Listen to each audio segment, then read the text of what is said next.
GMGC. Great minds. It's another episode of Dope Dealer Radio, everybody. Dope Dealer Radio, GMGC. So, what the Great Minds group chat is we discuss topics and things in media, things that matter, things that are a little bit deep, not too much superficial. And yes, I'm Cleo Badashian at Dope Dealer Radio. And I'm Lena Created. And we want to introduce you to Sabrina, not the teenage wimp, not the teenage witch, but Sabrina, I think she's a teenage pimp. No, she's 27. I think she started when she was a teenager, maybe. Yeah, and worked her way up. So last week we talking about people. We showed you a clip of Bernie Mac talking about his nephew and stuff that kind of seems gay, and then we went into Peaches, a prostitute that was on this series that we like to watch called Soft White Underbelly. And Peaches was raped at 11 by his cousin, and then ever since just, I guess, gave up. But Peaches didn't give up to the point where he was done with life. He was just like, you know what, fuck it, drugs, I'm in here. But what Peaches does is helps people. So we're not gonna count Peaches out. We love Peaches. We wish Peaches the best. So here's somebody else with a very interesting life, and we're gonna go over it real quick. Yeah, like, I'm a hustler. I love money. Like, my name is Cash for a reason. You can't stop me. I'm gonna get money the way I can. And that's just me. I'm 27 years old. I'm young. I have no kids, and I'm gay. And I'm a pimp. Like, it can't get no better than that. Sabrina. Yes. Sabrina, where'd you grow up? Where are you from originally? I am from Compton, California. I grew up off of Bradfield and Rosecrans. I'm from Mount Pyro. So you have a gang? Yes. Past? Yes. Which gang is this? That's a blood gang? Yes. Yeah. And, tell me about your family growing up. Okay, so my mom got pregnant at 13 years old, and my grandma put her out on the streets. When she had me, she gave me up to my grandma and grandpa, and they raised me till I was 2. My mom took me back. She was into drugs, sherm, acid, meth, whatever, she can get her hands on, just so she can prostitute at the age of 13. Well, my I'm Mexican, Puerto Rican, and Samoan. My family is the Mexican side, which they're really strict. I didn't know no English until I turned 13. So growing up, it was hard because I was as dark as I am, and my family believed that I was Black. But so they used to beat me. They used to make sure I spoke Spanish. They used to try to scrub the color off my skin. And my mom took me back when I was 2. My mom took me back when I was 2. I used to be with her on the stroll, the whole stroll, all hours of the day, all the night. And you were how old? I was 2. 2 years old. 2 years old. And your mom was working Figueroa Street? Figueroa, Long Beach. Long Beach was her main one. Long Beach Boulevard. Yes. Then my grandma took me back when I was 5 years old. And when I was 8, my mom came and picked me up and told me that she was trying to get out of the prostitution game, that she's trying to get away from her pimp, and she had to tell me a bunch of stuff. So we parked in Watts, California, and she told me that she loved me, to be good for my grandma and my family, and that she's sorry and everything will be okay. 2 minutes later, she got out the car, told me to lay in the back seat. I actually got back up after she closed the door, and I watched her get killed. She got shot 17 times by 3 pimps. I watched it all when I was 8 years old. The ambulance and police came and took me back to my family. And I was at a soccer game when they finally gave us the news that she did not make it. You watched your mom get murdered? Yes, at 8 years old. So at 9 years old. When she repeats 8 years old, that's how you know it really hit her. Because she had to remind you, yes, and 8 years old, mind you. That's how you can hear it in the words. This was off of 108th, and I don't know if there's a street, but it was off 108th by Grape Street Elementary. Wow. So Yeah, so at 9 years old, my grandfather came and moved in. I was one day I was walking from school, and when I walked into the house, I saw my grandfather molesting my little cousin. And at that time, my cousins, I grew up with them, so I called them my brothers and sisters. So at that time, she was only 4 years old, and he was like in the tub, like rubbing on her vagina area. So I took it upon myself and told him to touch on me instead of touching on her. I was grown, she wasn't. I know it wasn't right, but so You're protecting her. I protected her by putting myself in danger. So it became more and more that he was raping me, molesting me, and all kind of stuff. And one day we were at a party at my house, and he came in the garage drunk, and my cousins and everybody were in the garage, and he tried to get on top of me and do me in front of my cousins. What? And I called him all kind of bitches, and he got mad. So he went into my aunt that I called him a bitch. So my aunt came and she started yelling at me. So I told her, I'm like, well, he's raping me. And when I told her that, she slapped me. I knew she was going to say that. How did I know that was going to be the next word she said?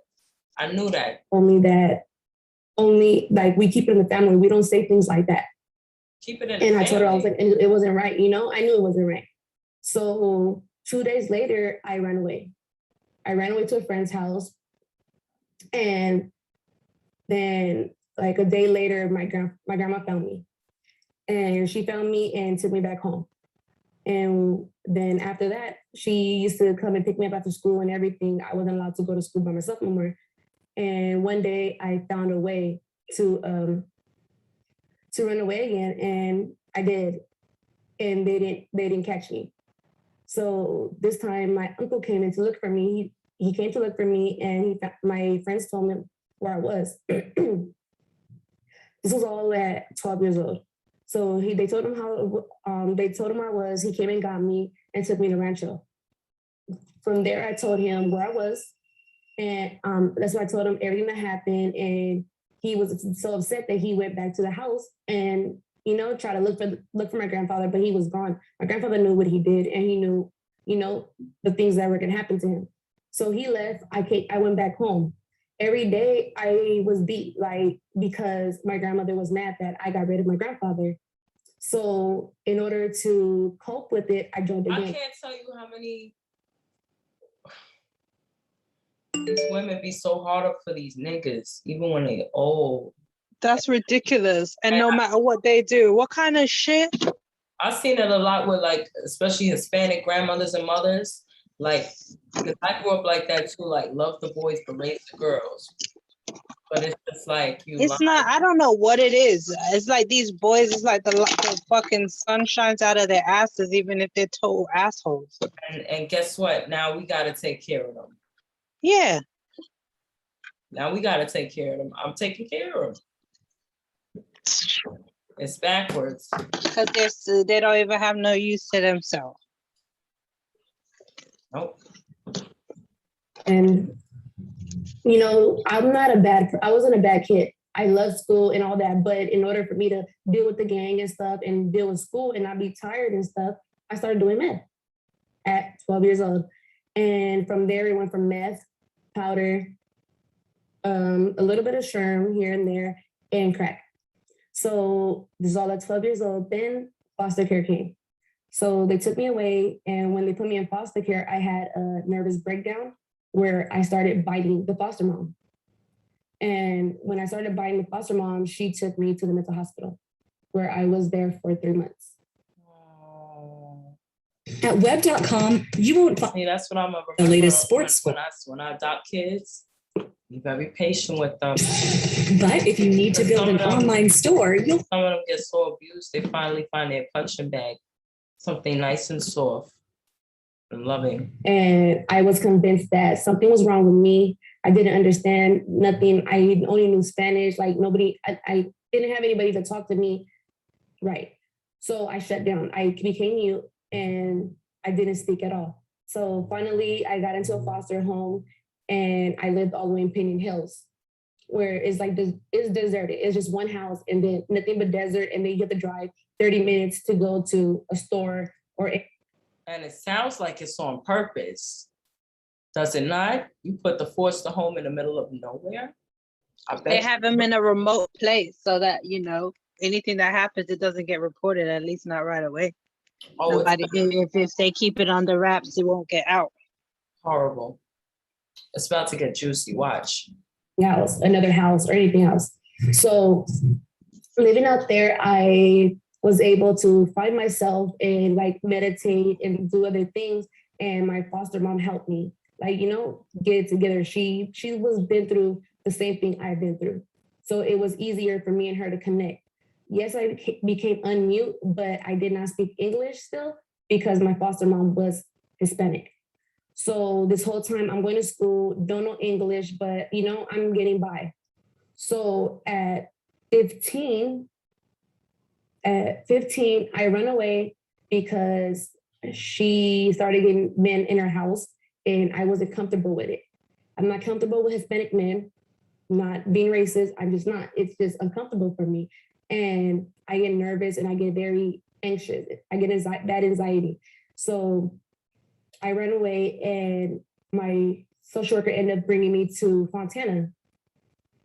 So from Fontana, I was in a foster home and the foster mom lied to my social worker, telling her that there was no men that live in the house when there, in fact, was her trucker husband who was Hispanic. So he was having relations with the other foster daughters and I wasn't okay with it. So one day when he tried to sneak into my room, I cussed him out and the next visit that I had with my family, I let them know that I'm being like molested again. And they gave me a cell phone and told me to call them when I needed them. So when that happened, he came into my room again and I called my family. When that happened, he slapped me. He slapped me because I wouldn't give him my phone. And then he told his wife that I had a cell phone and I was being disrespectful and he heard the phone go off and that he came to my room just so he can get the phone because we're not allowed a phone. So when that happened, she came to look for my phone. She couldn't find it because I hid it in my jacket. So when they had left the next day, I ran away. I packed my things and I left. I went to my best friend's house and I explained to him what was happening and his mom allowed me to stay with her. They were African American. So I was staying there. While I was staying there, I was hidden. Mind you, I'm AWOL. I ran away from foster care. My social worker doesn't know where I'm at. There's a warrant out for my arrest. And I'm living with another family. And they're teaching me English. I'm teaching them Spanish. Like, you know, I'm not on drugs no more. She helps me get back into high school and everything's going great. So, but one day we were caught at the store stealing and I got arrested. I was arrested for 3 months until my social worker found me. And when my social worker found me, she sent me to a home in Rancho Cucamonga. At that home, the mother was young and she liked the club and she had kids who were pimps. What? And they had hoes and they'll bring the hoes will bring their kids to me to watch them and I'll get paid for that. So, but as I'm watching the kids and he's teaching me the game and like, this is what this is. And, you know, and I told him like, I'm gay. I like women, you know? So he was just like, well, then I'm gonna teach you the game so you can become a pimp. So he's giving me weed. We're smoking. I'm back on drugs now. Boom. Started off with weed. Then he started doing a little lean in it and then a little crack. So from there, I'm getting high as hell. And I'm still going to school. I'm still doing like, you know, doing everything I'm supposed to until one day my foster mom gets a boyfriend and he's Belizean and she goes to work one day and he tries to, again, sexually harass me because I'm not giving him no play because I told him. I just gotta say, there is a high number, and I know from personal experience from dancing and living in Brooklyn, Bed-Stuy, and just living in New York. These men out here, give him an inch. Take him out. Okay. He doesn't believe from the innocent. You can't leave these niggas around, no choke. That's what I say. Listen, he's not always a nice person. No, they would never do that. Nah, fuck out of here. Yeah. Yeah. I mean, should be gay. So therefore he started trying to molest. That's why I be like, niggas can't just mess with one girl. Like it's just like that just can't be in your nature. How could it be? Y'all just so horny. Y'all don't even let the children alone. I let her know she was unhappy with it. So one day I asked her, can I go to my best friend's house for a Halloween party? And she said, yes. So I go. When I go, the buses are stopped running. So the bus stopped running and I called her and I let her know, like, okay, can you come get me? Because, the party's over. She was just like, no, you ran away. You did this and that. Like, I don't want you back. So I called my social worker. I let my social worker know what's happening. And I go and I stay there. So I'm getting high because I'm worried that I'm going to go back to jail and like I'm crystalled out of my mind, like just so crystalled out of my mind. So when I call my social worker the next day, she tells me that it's okay for me to stay where I'm at. So I stay there. I go to I'm in high school, and every day at this foster home, I'm fighting her daughter. Every day, like it was a constant go. Like every day I wake up, I have to fight. Every day, this and that. Like it was so dramatic in that house. It was so uncomfortable for me to live, but yet I still did everything I was supposed to. I went to work, I went to school, I did everything. I graduated a year before I was supposed to graduate, and I was just working that whole year. So I would pay rent, I would do everything I was supposed to, watch the kids, all that. And when I graduated high school, I paid for all my own high school experience. And after that, I went to college. I got an AA in sociology, and I was sober for a little bit. And women like her, can I just be honest? Women like her to come up from something like this, but have that same attitude she has as she just does what she has to do. People like that, they be really making great leaders. It's just they get destroyed when they're young. So it's like once you catch them when they're young. Yeah, you see how solid she is, and she's obviously still got a drug problem. She got issues, you know what I'm saying? And she was destroyed, like you said, from young. Imagine if she was brought up solidly from the beginning. She would be a force. No, she could still be a force. And I think yeah, but imagine, I'm saying she still could be, but if you don't have all them holes and bullet holes, how much more fortified you'd be and how much more solid you'd be. Exactly. But yeah. So I got put out of the house. And when I got put out of the house, I was forced to go live with her daughter. When I went to go live with her daughter used me just so I could babysit the kids and so she can get money off of me. And after that, I just called my old foster brother and I told him, like, I need money. I'm tired of just staying here in the house. I'm tired of being broke. I'm tired of being like bothered like this. And I want money. So he took me out to San Bernardino off of G Street. And he was like teaching me, like telling me like, oh, this is this and this.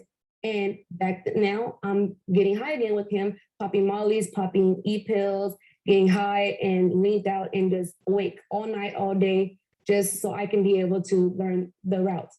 So once I learned the routes, I called my little friends that liked me and stuff on Facebook. And I let them know like, oh, do you want to make extra money? This is this and that. And so they were just like, yeah. So I go pick them up and I put them down. Money starts coming in. I learned how to post them. I post them on Craigslist, Backpage, Redbook, Meet Me, all kind of websites that I can put them on just so I can make money. And the money was flowing in and I got addicted.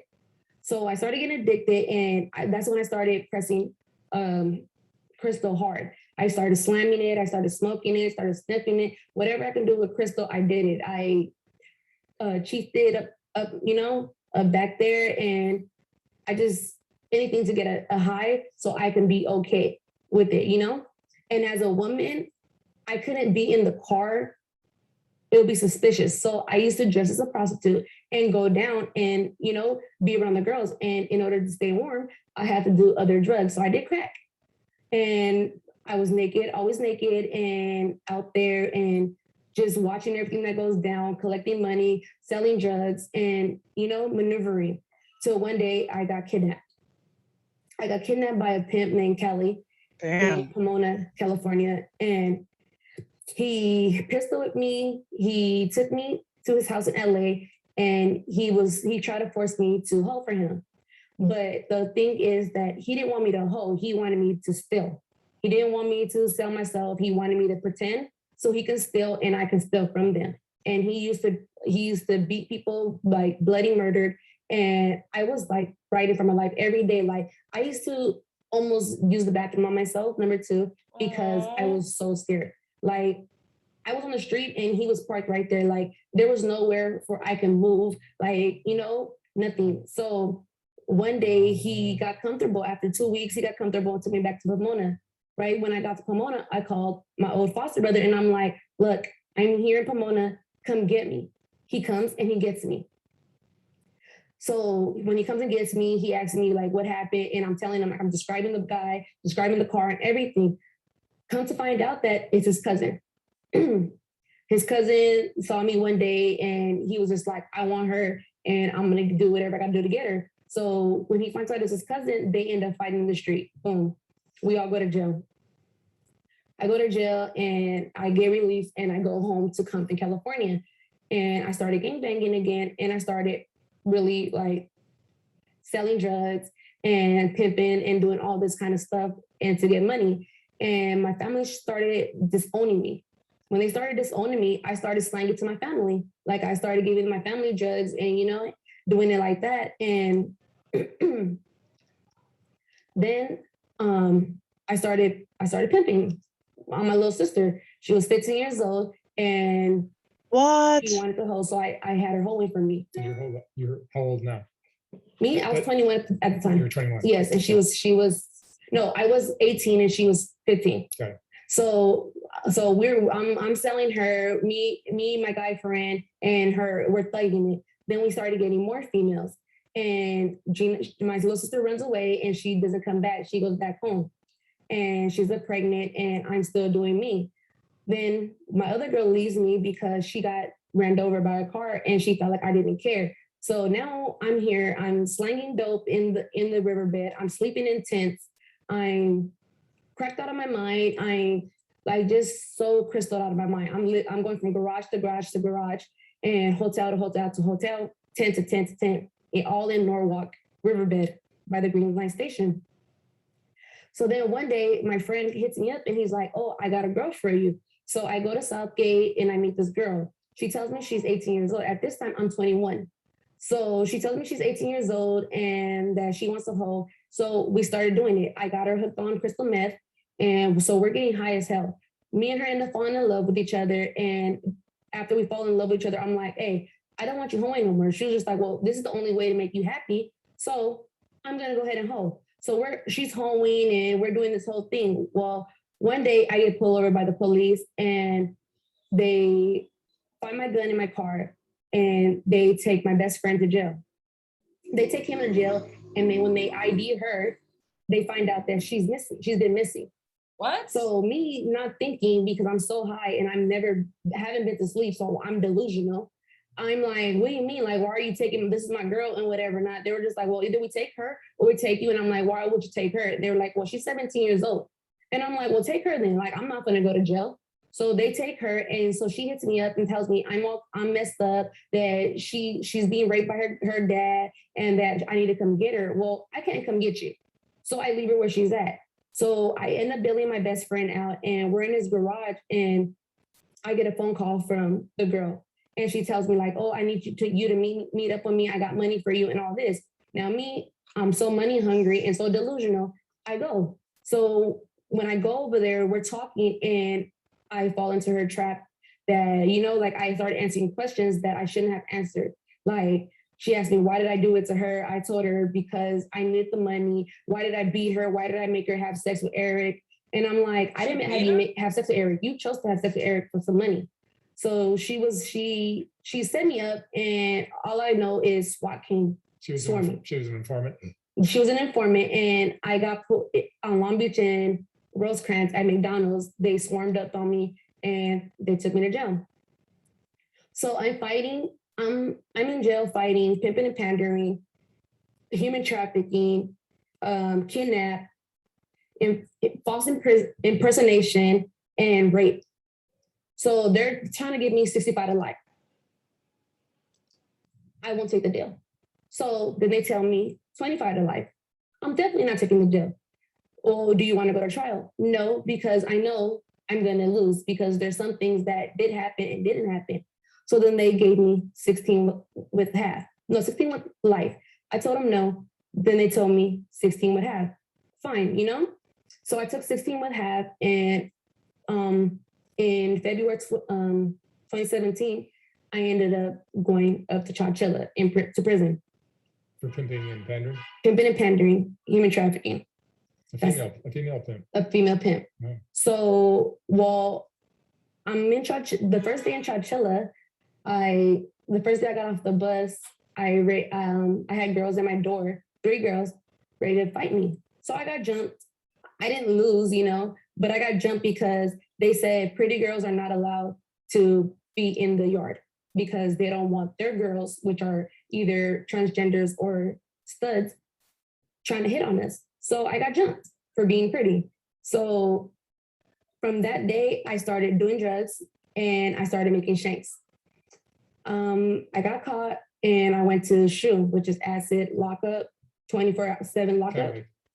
Like solitary confinement. Yeah, I was in solitary confinement for 6 months. And then when I got out, I started fighting just every day. I went over the wall to the main yard and I started just fighting everybody. Like every day it was nonstop fighting. Like I had scratches, I had like bald spots in my hair. Like it was just, that's why my face is like so, like I have dark marks because I was fighting every day.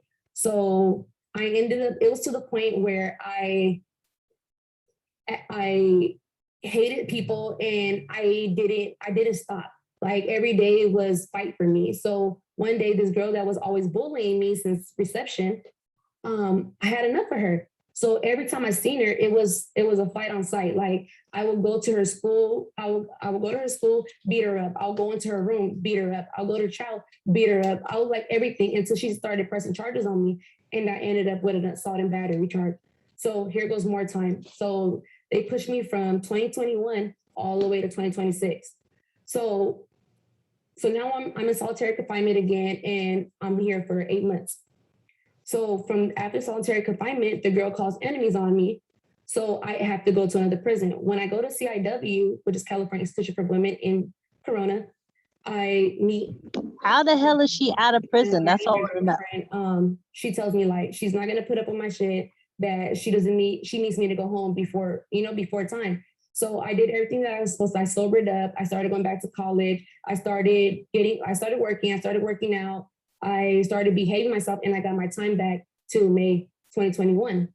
Well, my best friend that was there at the time, she was a drug addict, and you know, I got back on it because being in a room with her, I got back on my drugs.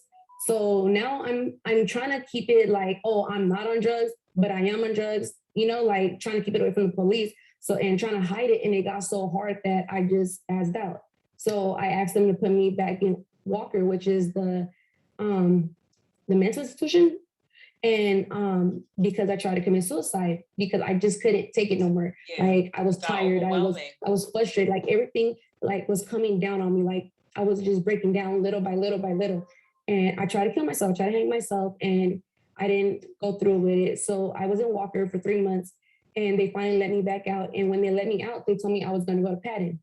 So either I got my stuff back together and get on my medication, or I will go to Patton. So I got back on my medication, and I did my time, and I got out May 2nd. Well, when I got out to May 2nd, they put me here at the Weingart. When I got here to the Weingart, immediately I became a fiend again. So you've only been out. Huh? You've only been out a short time. Yeah, I've only been out for a few weeks, and I got back on drugs. Like I'm addicted. I'm an addict. Like the drugs don't do me. I do the drugs, but I'm a fiend. Like I love drugs. I love the way it makes me feel. Crystal meth? Yes, I love the way it makes me feel. Like it makes me feel like I don't have a care in the world, and I don't. Like I carry my cookie everywhere with me, and it's just I don't care. Like I gave up gangbanging, and I'm here at this program trying to get my life together. Yet I'm still getting high. And are you back to the prostitution? I'm back at prostitution. I'm pimping and pandering again. I'm looking. I can't even lie. I am looking for girls, but in a different way. Like I'm not trying to do things I used to do the same way. I'm just trying to do it more in the legal ways as an escort service instead of prostitution. Yeah. So yeah, like I'm a hustler. I love money. Like my name is Cash for a reason. So I get it any way I can. I do it any way I can, and you can't stop me. I'm gonna get money the way I can. And that's just me. I'm 27 years old. I'm young. I have no kids, and I'm gay, and I'm a pimp. Like it can't get no better than that. Like girls love me. Like why not? You know? So that's my life. And you told me you're a virgin as well. And I'm a virgin. I'm a 27-year-old virgin. No, Yes. You've been molested by your. I've been molested, but in my eyes, I haven't gave myself up. Oh, I see. I haven't said yes. So in my eyes, I'm a virgin. Yeah. Whether they took it or not, in my eyes, I'm always going to be a virgin until I'm ready to go ahead and be like, all right, take it. Yeah. One day, maybe I want kids. So it might be soon. I'm glad you're playing the game a little smarter than you were before. Yes, of course. I'm not sure it's still It's not smart, but it's smarter. smarter. Yes. I mean, it's hard out here. COVID, it's like, it's hard to get a job out here nowadays. It's hard to get your social. It's hard to get So your. what's your view on taking a young girl, and putting her to work? And Oh, okay. So that was okay. So when I was with my sister, she told me either I do it with her, like either I pimp on her, or she was gonna go to someone else. This is the same sister that was molested by my grandfather, and I helped her out. So why not? she's going to do it anyway. She's gonna do it anyway. So why not look after her? And with Right. her, it wasn't like I was like, oh, go out there, bitch. Like, no, I had her and I was in the room with her while she was doing her dates. I was there protecting her. Now with everyone else, I didn't give a fuck. I didn't give a shit. Like if they went to jail, I didn't give a damn. Like that's you guys. You guys chose to do this. With her, I was there every step of the way, you know, until she ran away. And I was like, all right, cool. I don't have to worry no more. And I started really like pimping. But I do feel bad. And how was your arrangement? They bring you the money? I collect the money before they do their date. Like I was one of their pimps that was like, all right, hand over the money. I'm a girl. Like they're not gonna tell me no, like, you know, so they're not worried about me. And do you give them I give them, yes, I give them their cuts. Yes, I do. I make sure they're well groomed. I make sure they have clothes. I make sure their hygienes are fine. I make sure their doctor's appointments are great. I make sure they're natural. They're bomb bitches. Like I never had them looking like hoes on Figueroa or like just stragglers. I never had them looking like that. They were A1, like they couldn't be in casinos. Like they were always online. And when they wanted to get down and on the blade, they got down on the blade by themselves. I didn't force them. I always had their trap made when they were doing it online. So they were really escorts, but I did mess up by having a minor, and I do regret it because I should have been smarter than that, because that is somebody's child, you know, but I did not force her. She came willingly. So that I don't regret, but I do regret like putting her through the stuff I put her through. and getting yourself in trouble? And getting myself in trouble. So what have you learned from all this? You're still young. You're 27. Yes, I've learned that I can't trust people the way I thought I could. I can't be loyal to people that I used to be, because back then I was loyal. Like I gave everybody everything. I gave you my last. I will give you my shirt on my back if you needed it. Nowadays I'm like, fuck you. I got the fuck it's. I don't care. Like you can be dying. You could be burning out there and I wouldn't piss on you. Like literally, like I have no care in the world. Nobody gave a damn about me. I did 8 years by myself in prison. Nobody there for me. Yeah. But my girlfriend. So I had to thug it out by myself. And now I got the fuck it. So I don't care. Like, I don't care about you, and I'm not going to jail for you or for nobody else. Like, if I'm going to go to jail, I'm going to go to jail for something serious.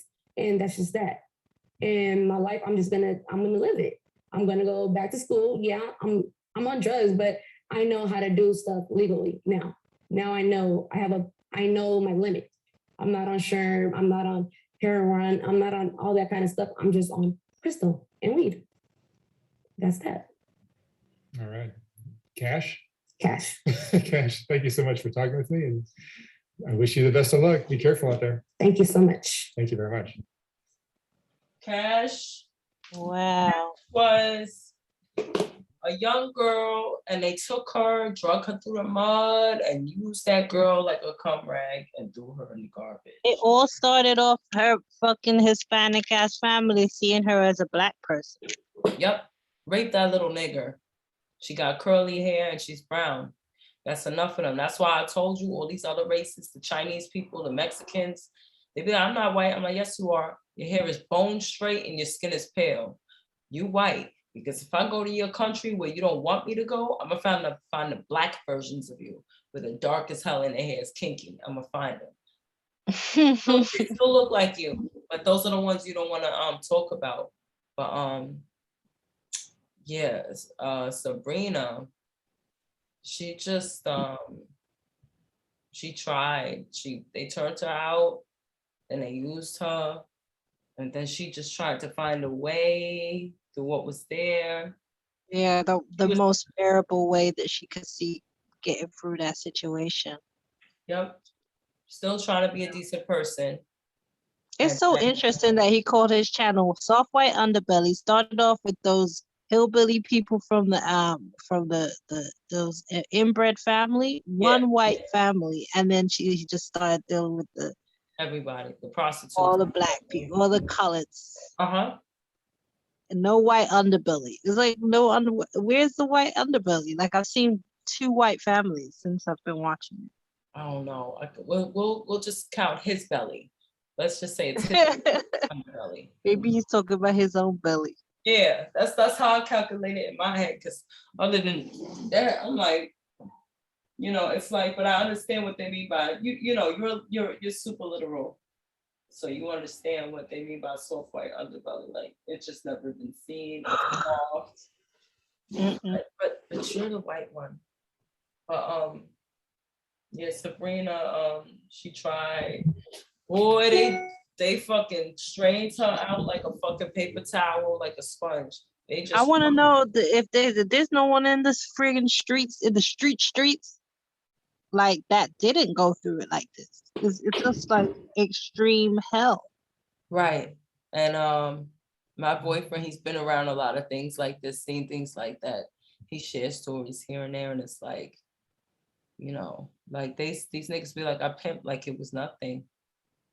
Like send girls to go fuck for cash. And it's like half of these niggas nowadays, everyone is okay with in entertainment, they don't mind killing somebody, whatever, but now people just snatch you and sell you. Like chains, niggas snatching chains. Niggas been snatching people and kidnapping them and selling them around the world. That's nothing new. We have the internet now, so now it's more obvious. So it's just like, I don't know, this world really is, we really are in the 7th level of hell. It's like everyone, who haven't you met that had something happen to them? It's like every single person. And she's like, I used to be nice and give you my last. And y'all could relate to that because I was so sweet. But it's like, I'm still sweet. But at the same time, I know it's a lot of people. They even you see Peaches, that's her old attitude. I think that's like a friggin' it's a game that's being run on people. Like it come from like Christianity or something. Like no matter what kind of garbage is going on with you, you should be trying to give away the little bit that you have, the little bit of yourself. Even people are just giving away the little bit of themselves to a bunch of takers. Yeah. That don't give back. Right. And that's what I used to do. Give. And they're like, thank you, stupid. The whole time I'm like, I love you and you're welcome. But I didn't hear them say stupid because I couldn't see or hear that well. Now I can see and hear well. You know what I'm saying? Yep. So she just found I guess a classier way to do what she do. So it's like even in hell, they have their angels because it's like, all right, we've been through it, but I'll be here to guide you because baby, this place gets fucking ugly. And I'm gonna try to make it less ugly for you as possible. I can't take you out of here. That's up to you. But while you're here, I'll be like the lesser evil for you. Yeah. But I heard something going on. So yeah, the whole thing with the grandfather, and him doing what he did, and then the aunt slapping him and saying, you know, you have to keep that in the She family. slapped him. I thought she slapped her. I mean, her. Yeah, I'm sorry. Slapping her. I was just like, okay, I recognize that. You know, it's like, you know, women, they get so catty and jealous of each other or just so mean. It's like, I bet deep down you wanted her to get raped because she's younger and prettier than you. Like, I can't imagine being one of these moms. My kid says something happened to them and I'm like, oh, you just wanted to, it's your fault. You had on no shirt. What? Tell me ASAP. I'm gonna go over to the nigga real nice or whatever, and it's gonna be some foul shit the next moment. And he's gonna get shanked. Kids lie, right? They're gonna get shanked. Kids lie about, oh, I didn't eat the ice cream. I didn't eat the chocolate cake. I didn't, you know, I didn't do this. Not no shit that they not even supposed to even know about. Hello. That's what I'm saying. Why not believe the child? You made that up. I made up sucking dick. I've never seen porn. I've never seen a penis. I made up sucking that 58-year-old man's dick. I made that shit up because you love that man so much. These girls will put up with abuse. They'll put up with verbal abuse from these men. They'll put up with being pregnant against their will. They'll put up with anything. And just to say that they have somebody, and it's so pathetic. It is pathetic. It is pathetic. It's highly pathetic. Because if that dummy found you and you found that dummy, you could find another dummy. But or how about you just live your life and just like friggin' don't bring randoms around your goddamn kids. Like, what the fuck? It's not even that. It's like, they're not gonna stop. They're not gonna stop. They're not gonna stop. Like, it's not that serious. Like, you just, they're not gonna stop. You tell your child, oh, you lying. That's some wild shit. I could never. You lying. You wanted him to do that. Oh, so you always thought I was nasty. Because growing up in my grandma's house, she asked me at 12 if I had a boyfriend. I'm like, I'm sitting here watching fucking Goosebumps. You know what I'm saying? I didn't like boys, and it wasn't a lesbian thing. I was a little fucking kid. Like, I wasn't thinking of that shit. And then, you know, stupid questions. Like, when I threw up when I was 16, I was pregnant. It couldn't be that I was sick. I had to be pregnant. Yeah. You know, and then. No, I think your grandmother like had a lot of trauma. Yeah. You know what I'm saying? That was informing how she was dealing with you. Like, she was expecting some crazy shit to happen. Yeah. Because I remember my grandma said she got married at 17. So now I'm questioning how old was the grandfather. And then my mom. And what other shit happened before this 17-year-old? Yeah. And my grandma told me, my mom today, I went to visit her, she told me what happened with my grandmother. That, you know, and I don't mind sharing because, you know, we live in a fucked up world. So ain't nothing to hide. It's worse stories. So, you know, that my poor grandmother and my beautiful mom, this guy, because these men are on some other shit, he had a whole nother bitch, puts my grandma and my mom out. Wow. Brings in the new. Guess what the new did to him? What? Stabbed him up in his stomach. Because he probably had a new. Or he probably did something. He was probably abusive because I know he wasn't. He just abandoned them, basically. Yeah. That the side bitch that he brought, he kicked my family out for, she stabbed him. And this is the same guy he had burned puppies in a fire in front of my mom. I heard he kicked my aunt down the stairs when he found out she was pregnant at 17. And then I'm like, hold on, but didn't you marry my grandma at 17? You know, just like, this is why I say. Cycle.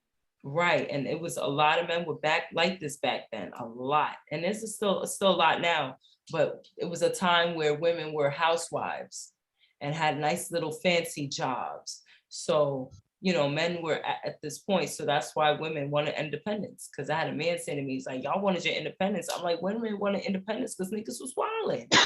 Niggas was slapping bitches up, all this and that. And you know what? You know what? That whole thing, it wasn't even our fight. Like, because we had it balanced. Our shit was balanced. It was those freaking white people.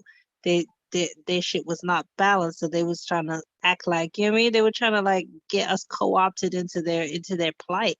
Yeah. And we handled with their plight with our little problems. I think we had like some problems, but it wasn't no like dramatic shit like what they were dealing with, like this financial abuse and stuff like that they probably was dealing with. Yeah. You know. Fuckery. Because that's how I feel too. Because I notice sometimes like I'll get with a man and he's taking care of me, whatever, and he'll try it. But I'm a gangster ass bitch, and I don't know if it got nothing to do with being from Brooklyn, but I don't play with motherfuckers. You know what I'm saying? You could try me, but I'm not playing with you. And that's one thing I think we got to teach girls. Like, it's not about being masculine. We could be feminine and cute. And sometimes it gets men to the point where it keeps you, sometimes that keeps you safer because they want women to be so soft and feminine and keep quiet, but you taking advantage of it. And I'll say this much, Ange. A lot of people are asked why are women from New York so aggressive? And, you know, I'm like, you got to remember, this is fucking New York. Let me tell you something.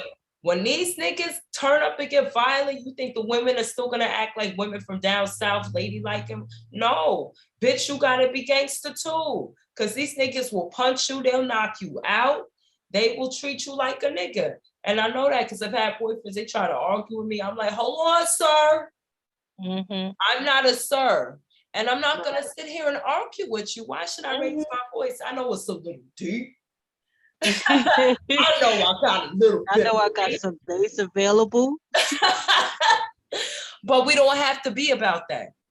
No. And for I don't even allow it. Like it just disgusts me the minute that I ever like even have to come out of my feminine with a nigga. Like, oh, you're bringing me out of my feminine. Like, for what? And I gotta say, for what? And just one of those. She's one of those ladies. She's just like, she sees the bullshit.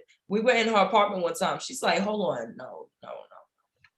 Just taking the garbage out. Just all this.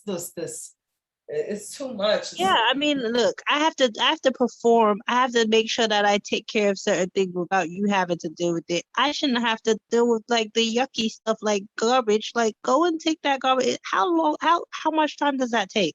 Yeah. I have to do the dishes. I have to make sure all the clothes are clean. I have to make sure all the comforters is washed. I have to go down to the laundromat and sit there and do the boring stuff of waiting for the shit to dry. You get what I'm saying? All of that inconvenient shit, you could take care of the inconvenient stuff, like taking care of the majority of the bills and taking care of the fucking garbage. All of them. All of them. Take care of all the bills. Come home and you do whatever you do. I cook, I clean. Right. Because all your job is to do is go get money. That's it. And bring it back to the people. Go get money, put out the garbage. That's mostly what I need to do. And then just don't make any additional mess. Don't fucking throw your garbage on the floor. Don't throw your paps on the floor. Just don't make it harder. Yeah. I'm so glad that this guy's clean. He has his manly ways. Like, you know, they be like, well, they just be farting any other time. You know, he's a dude. But but not a slob. He's not a slob, and I appreciate that because a slob, not inconsiderate. Right? Because slobs will call you a nag. My brother, they call you a nag. And they'll look around and be like, "Why is this place looking like this? Why is it so?" And like, bro, you're a slob. You literally come out and you throw your pants on the ground. Like, what the fuck are you talking about? Yeah. Oh, I don't know what you. Oh, well, yes, you do. Yes, you do. Yes, you do. Because if we was to talk about something sexy and nasty, then your brain works all of a sudden, right? We're not gonna do the selective hearing, darling. No. Fucking trash out, like I told you. Please, and thank you, darling. I'm about to put on some auto tune and sing. Please be a man. Oh, this has been another episode of GMGC on the Dope Dealer Radio. I am Cleo Badashian, darling. And I am Lena Created. It's been a pleasure speaking to you all. And having this conversation because it was so deep. And we're going to get deeper because we're dope dealers. Feel me? Yeah. So from me and my family and over there. Yes, mine and mine. Yes. We bid you a good night, and we will see you next week for GMGC Dope Dealer Radio, darling. Yeah, quite. Mwah.